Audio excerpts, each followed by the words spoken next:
One strategy which would surely have significant impact, but I suspect is unlikely, is pervasive masking, all for uh, encouraging and pushing uh, masking. But just as I observe life, I don't think it's likely to happen on a pervasive scale and without a lot of pain along the way. I think, if anything, the instinct is diminishing rather than strengthening, at least in the United States. The second strategy um, is continuous quarantining of a very rigorous sort. Here, the problem is that we've now been doing it long enough that we kind of know where it takes us. And it is hard to imagine that our populations will tolerate it for another year or a year and a half or 2 years, until we get a vaccine.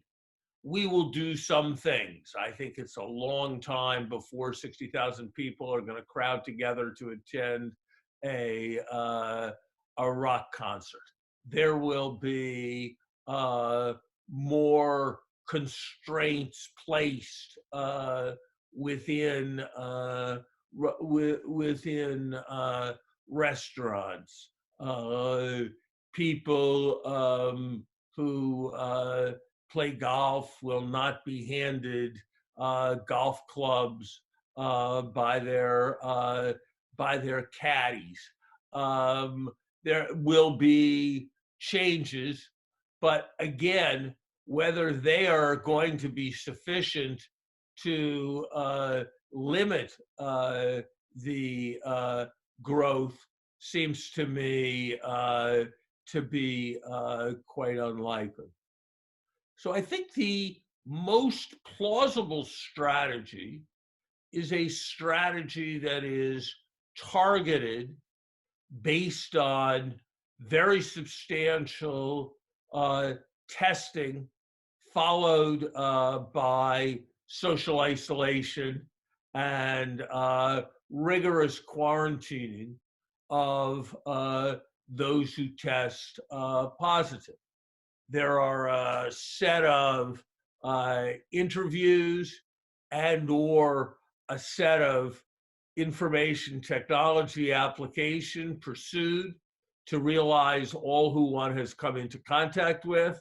Those one has come into contact with are then asked to isolate themselves.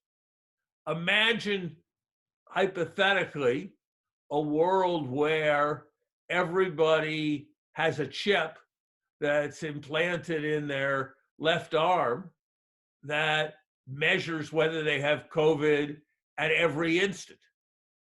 In that world, we would know instantly when anyone became symptomatic, and they would head into quarantine. And assuming that isolation could be maintained for that very small minority of the population, in a month, this would essentially have been able to die out. That we can't achieve. Right now, we are testing in the United States several 100,000 people a week. That means at that rate, we are testing everybody about once every 5 years. We probably have to be closer to testing everybody once a fortnight. The good news is that there is extremely rapid progress in this technology. I would expect that within a month, some would say it's already here, there will be tests that rely simply on saliva and that do not require a laboratory. In that context, it should be possible to ramp up very substantially a level of production and to achieve a distribution system.